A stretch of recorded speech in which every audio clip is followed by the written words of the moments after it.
सबसे पहले TV9 के मंच पर राजेश वर्मा जी जो कि खगड़िया से सांसद हैं, वो TV9 के मंच पर पहुंचे। मैं इनका स्वागत करना चाहूँगा। ये सिर्फ सांसद ही नहीं है, पार्टी के कोषाध्यक्ष भी हैं। तो आप समझ सकते हैं कि मैं बचपन में छोटा था तो कहा जाता था सीताराम केसरी के बारे में, खाता ना वही और जो सीताराम केसरी कहें वही सही। तो मुझे लगता है अब राजेश वर्मा जी जो कहेंगे उसी को सही मान लिया जाएगा, इसलिए एक बार जोरदार ताली बजा दीजिए राजेश वर्मा जी के लिए। और दर्शक दीर्घा में निश्चित तौर पर सपोर्ट करने के लिए एलजेपीआर के प्रभारी अरुण भारती जी जो कि पिछले कार्यक्रम में हमारे मुख्य अतिथि थे, वो पहुंचे थे। आपका भी बहुत स्वागत करना चाहूँगा। प्रदेश अध्यक्ष राजू तिवारी जी, आपका भी बहुत स्वागत है TV9 के इस कार्यक्रम में।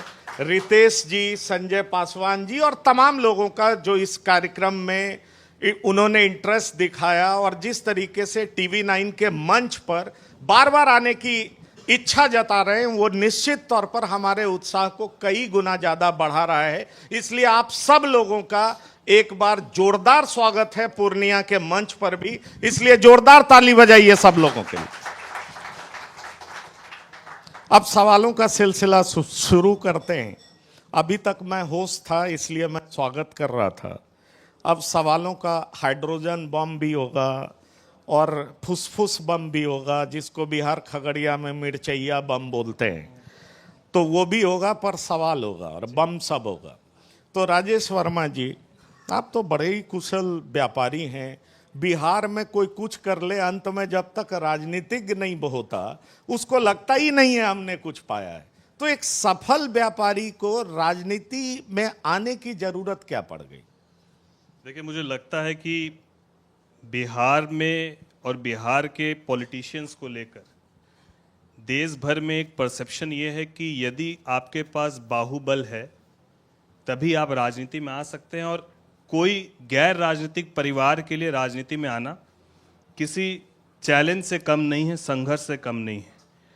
और क्योंकि मैंने अपनी शिक्षा दीक्षा बाहर भोपाल से अपनी इंजीनियरिंग को पूरा करने के बाद जब 4 साल के बाद बिहार आया, तो इसी उम्मीद से कि जिस तरीके से 4 सालों में मध्य प्रदेश को हम लोगों ने विकसित होता हुआ देखा, कमोबेश ये इंफ्रास्ट्रक्चर के बारे में मैं कह रहा हूँ कि मुझे लगा कि बिहार में भी शायद उतना परिवर्तन हुआ होगा। लॉ एंड ऑर्डर दुरुस्त हुआ, सड़कें बेहतर हुई, लेकिन इंफ्रास्ट्रक्चर उतना बेहतर नहीं हो पाया। और जब इस विषय पर आम लोगों से सलाह मशवरा करते हैं तो आम लोगों का हमेशा से अपने जनप्रतिनिधि के प्रति एक शिकायत का भाव रहता है कि सांसद कुछ नहीं करते हैं, विधायक कुछ नहीं करते हैं, स्थानीय जनप्रतिनिधि कुछ नहीं करते हैं, जिसमें चुनकर भी वही लोग उसको भेजते हैं। तो मुझे लगता है कि यदि हम लोग सिस्टम को बदलना चाहते हैं तो सिस्टम का पार्ट होना चाहिए। तो इसीलिए सामाजिक कार्यों से शुरू करते हुए सबसे छोटा चुनाव वार्ड के चुनाव से अपने राजनीति की पारी को 2017 में शुरू किए, और इसी उम्मीद से शुरू किए कि कहीं ना कहीं जो एक मिथ है, जो एक डर है कहीं ना कहीं गैर राजनीतिक परिवार के बच्चों के अंदर कि राजनीति में सिर्फ बाहुबल वाले लोग जा सकते हैं, उस मिथ को भी तोड़ना ज़रूरी था और कुछ बेहतर करके दिखाने की इच्छा ज़रूर थी। और बिहार के प्रति उसी सोच के साथ हम लोग राजनीति में यहाँ तक आए। पर आपने जैसी छलांग लगाई वैसे बड़े बड़े बाहुबली लगा नहीं पाए हैं। तो ऐसा कौन सा बाहुबल आपके पास है जो आप 17 में राजनीति में आए और 25 में सांसद बन गए, और आप कई लोगों के रोल मॉडल बन गए, बड़ा हैंडसम दिखते हैं, वार्ड से शुरू किया, संसद में चमकते हैं। तो ऐसा तो कोई बाहुबली नहीं कर पाया जो आप कर दिए। इसका राज क्या है? बिल्कुल, जब एक गैर राजनीतिक परिवार का व्यक्ति वार्ड के चुनाव से डिप्टी मेयर और डिप्टी मेयर से विधानसभा का चुनाव लड़कर लोकसभा तक जाता है, भले ये समय सीमा जो है सामाजिक कार्यों से इस समय सांसद बनने तक का सफ़र 9 साल 8 साल के आसपास ही रहा, जो कि आम राजनीतिक जो लोग हैं उनकी तुलना में मेरा संघर्ष कम रहा। लेकिन बावजूद आज भी बहुत सारे ऐसे बिहार के युवा हैं जो पहली बार विधानसभा लड़कर और पहली बार उप मुख्यमंत्री की शपथ लेते हैं सीधे। तब कोई प्रश्न नहीं पूछता है कि वो व्यक्ति सीधे विधायक बनकर सीधे उप मुख्यमंत्री कैसे बन गया। लेकिन एक गैर राजनीतिक परिवार का बच्चा जो नगर निगम के सड़कों से नालियों की सफाई करते हुए वार्ड के चुनाव को लड़ते हुए विधानसभा का चुनाव लड़कर हार कर और फिर लोकसभा जाता है, तो ये प्रश्न स्वाभाविक हो जाता है कहीं ना कहीं कि भैया ये व्यक्ति कैसे यहाँ तक ये पहुंचा। प्रश्न आपसे इसलिए भी किया जाता है कि आप भागलपुर से हैं जी और खगड़िया से अचानक आपको टिकट मिलता है, आप सांसद बन जाते हैं, कोषाध्यक्ष भी हैं अभी, जैसा कि बताया आपने। लोगों का आरोप है कि राजेश वर्मा चिराग पासवान का कोष मजबूत करते हैं। देखिए, आरोप किसी के ऊपर कुछ भी लग सकता है। पहला विषय जो आपने कहा कि मैं भागलपुर से हूं और खगड़िया से क्यों टिकट नहीं, मिल गया। ये सवाल उठा था हाँ, ना नहीं, बिल्कुल, चुनाव के मैं हाँ, उसी पर जी जवाब हाँ। दे रहा हूं कि जब लोकसभा का चुनाव की बात हम लोग करते हैं तो हमारे देश के यशस्वी प्रधानमंत्री जी भी गुजरात से बनारस आकर चुनाव लड़ते हैं, तो इसमें कहीं भी इस दायरे को नहीं सीमित किया जा सकता। क्या लोकतांत्रिक व्यवस्था में दोनों ये अलग अधिकार- एग्जाम्पल है। नहीं, मैं प्रधानमंत्री मोदी लंबा समय तक दिए, मुख्यमंत्री रहे, उस पार्टी ने भी मैं दिया। उसी पर आ रहा हूं। मैं ये बात इसीलिए कह रहा हूं कि लोकतंत्र में जब हमको कहीं भी इस तरह का प्रावधान नहीं है कि हम नहीं लड़ सकते, क्या नियम विरुद्ध मैं चुनाव लड़ा? हमारी पार्टी को जो 5 सीटें मिली उसमें एक सीट बिल्कुल भागलपुर के सटा हुआ जिला है खगड़िया, वहां से जरूर मिला। और अपने नेता के साथ, जब नेता के समय में, अनुकूल समय में भी और विपरीत परिस्थिति में भी, हर समय में लोगों को लगता है कि मैं सीधे आया और सांसद का टिकट ले लिया, ऐसा नहीं है। नेता ने हमको विधानसभा का चुनाव भी लड़ाया था, भागलपुर विधानसभा से। नेता ने हमको प्रदेश की जवाबदेही भी दी, हमारे प्रदेश अध्यक्ष जी भी यहाँ पर है, प्रदेश के उपाध्यक्ष भी इन्होंने बनाया, जिला अध्यक्ष की भी कमान दी, बतौर जिला अध्यक्ष भी काम करने का मौका मिला।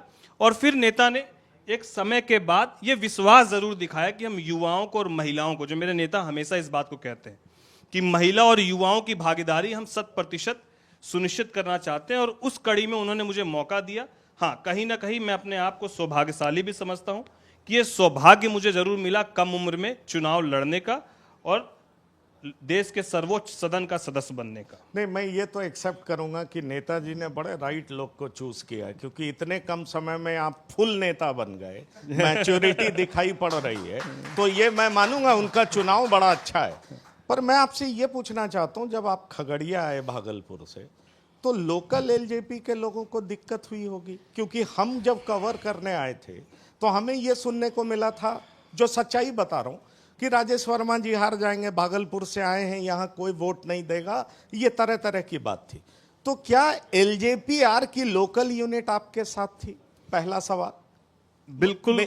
मतलब इस सवाल का मतलब यही है कि एलजेपीआर के तरफ से फुल समर्थन था, क्योंकि कई ऐसे लोग थे, अरुण कुमार उपाध्यक्ष थे, टिकट के इंतजार में थे, ऐसे कई लोग थे जिनका कहना था कि सड़कों पर पसीना बहाते समय हम थे, और जब टिकट देने की बारी आई तो सांभवी आ गई, राजेश जी आ गए, वीना सिंह जिन्होंने पार्टी टूटते समय वो निकल गई थी वो आ गई। तो किसी ना किसी तरीके से चिराग जी ने उन लोगों का साथ छोड़ दिया जो उनके साथ बुरे समय में थे। उसमें मैं अरुण जी का नाम नहीं ले रहा हूं, बुरे समय में भी अरुण जी थे, पर और लोगों के बारे में ये बात कही जाती। नहीं, बुरे समय में राजेश वर्मा भी थे। हाँ, ये बता दीजिए, मुझे लगता है इस मंच से दर्शकों को पता बिल्कुल, तो चलेगा। मैं 2018 से अपने नेता के साथ, मेरा नेता के साथ जुड़ाव है। 2019 में विधिवत रूप से पार्टी मैंने ज्वाइन की, 2020 में विधानसभा लड़े, 20 अंत या 21 में ही पार्टी पूरी परिवार टूटा, पार्टी टूटी, तमाम चीज़ें रही, तब भी हम लोग पार्टी के साथ रहे। तमाम तरह की जांच एजेंसियों का भी हम लोग को सामना करना पड़ा, व्यक्तिगत रूप से मैं अपनी बात कहूं तो।